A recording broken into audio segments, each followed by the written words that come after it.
For more on the Israel-Hamas war and the unfolding situation on the ground, let's go to Tel Aviv. Major Ben Wahlhaus is the spokesperson for the Israeli Defense Forces. Hi, Major Wahlhaus. Good to meet you, and thank you very much for making time for our program today.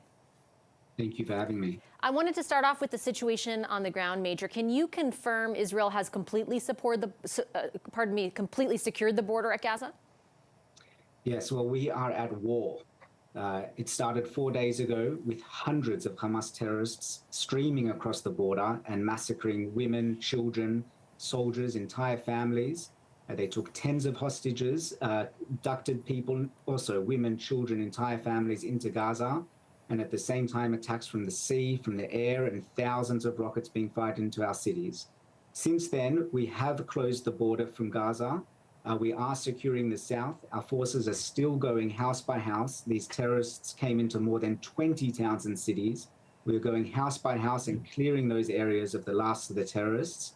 And at the same time, we are attacking Hamas's military capabilities in Gaza to make sure that they cannot ever carry out such attacks again on Israel. I want to just parse apart a little bit of that, if you don't mind, sir, and Sure. start off when you talk about the South and regaining control of the South, and going through each of those towns. Is the South, is the full scope of Israel right now? Are you in full control of all that land, basically? Yes. Well, we have secured the border with Gaza. Our forces are still going through all the towns and the cities that the Hamas terrorists invaded. Checking each house door by door, making sure that none of those terrorists are left. Hundreds came across on Sunday, so we want to make sure none are left. And then we will have completely cleared a terrorist presence in southern Israel. Major, when you talk about ending Hamas's military capabilities, is there a possibility that that does essentially extend into some kind of ground offensive into Gaza? Yes, well, we have called up over 300,000 reserve troops who have left their homes and are now sitting on our southern border and our northern border as well. We do have a lot of forces in the area of the Gaza border securing that border, and we take our operational directives from the government. So whatever they direct us to do, that's the mission that we'll carry out. And am I to interpret from that that a ground offensive is not ruled out? All options are on the table at the moment. Our goal, our priority is to safeguard our civilians. And to do that, we need to stop Hamas's attacks, which are ongoing. I just spent the last half an hour in a bomb shelter with an air raid sirens going off in Tel Aviv. And that's what we need to stop. So all options on the table for that to happen.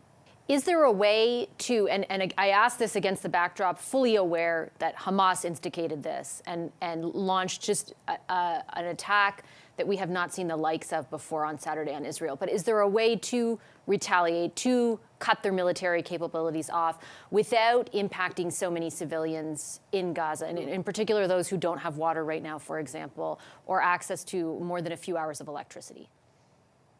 We have no choice but to stop Hamas's military capabilities. It cannot be a situation where hundreds of terrorists are streaming across your border and massacring your civilian population, where thousands of rockets are being fired indiscriminately into population centers and killing civilians. That is not a situation that anyone can let happen. Now, we make every effort to try and avoid civilian casualties in Gaza. Our fight is not with the civilian population. Our fight is with Hamas. But as I said, their war is a war on civilians, and it's on their own too. They purposefully place their civilians in the vicinity of their military operations, and that makes it difficult operationally. What about the hostages? You mentioned, I have not yet been clear, I guess, on the exact number. I think it's at least 100 hostages. We know that Hamas has threatened to execute those hostages should there be attacks on Gaza without warning. That's their language. And they said that they make those executions public as well on video. Can you inform Canadians watching tonight where things stand on that, and if you think there is any likelihood those hostages will be released? That is the true face of Hamas, and that's what we've been saying for years and what we've been fighting against for years. They explicitly, openly state that their intention is to kill as many Israelis, as many Jews as they can, and that's what they're doing. So there's nothing surprising about that statement. We're doing everything we can to ensure the safety of our people, both those who have been abducted and those in Israel, and that's the highest priority of the IDF. Do you think, based on what you have witnessed so far, that there is any likelihood that they will release those hostages anytime soon? We certainly hope so. And Hamas should certainly want to do so because they will pay a very heavy, heavy price if they do not.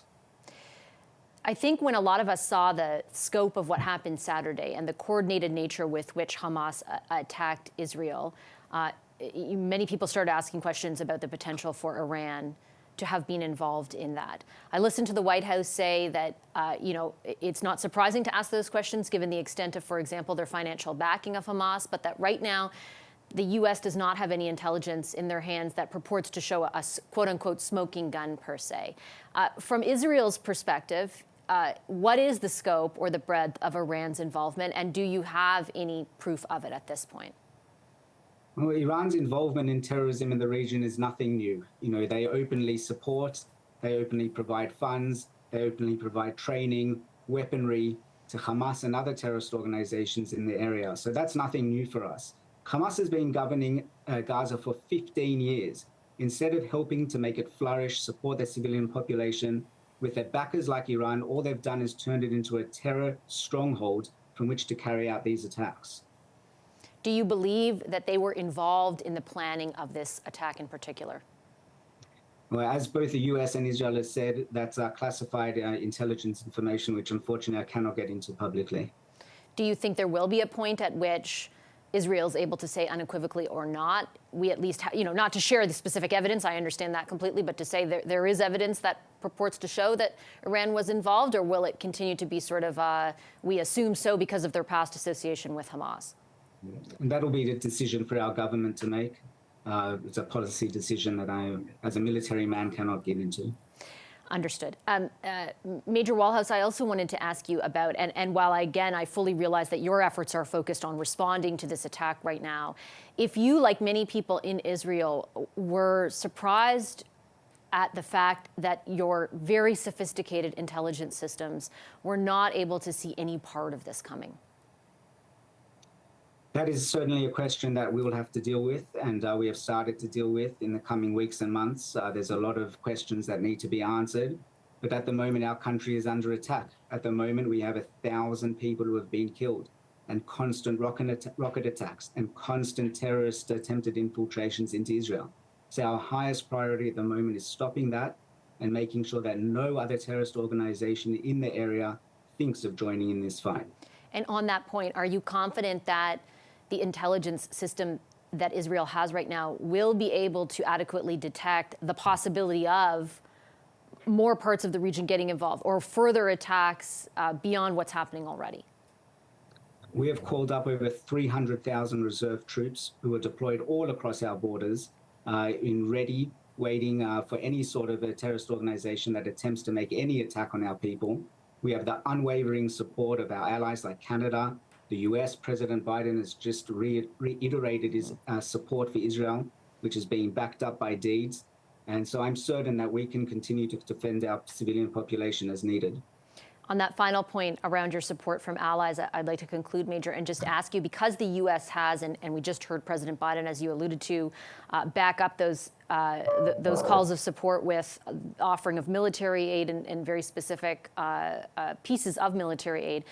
In this country, the Department of National Defense has just released a statement saying it, quote, currently does not anticipate a requirement for Canadian military assistance from Israel. Do you think there is a point at which Israel might ask for that kind of assistance from Canada? That, again, it will be a decision for our government to make. At the moment, we are well within our means, and with the support that we have and the cooperation that we have, we are certain of our ability to continue fulfilling our mission. Do you anticipate that those needs could change and that this might be a protracted fight against Hamas?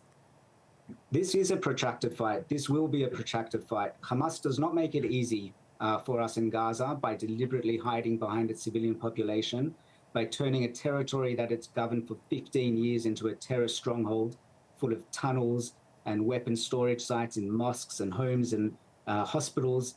They want this to be a protracted fight. They want more civilians to suffer. But we are not afraid of that, and we will make sure that the job is done.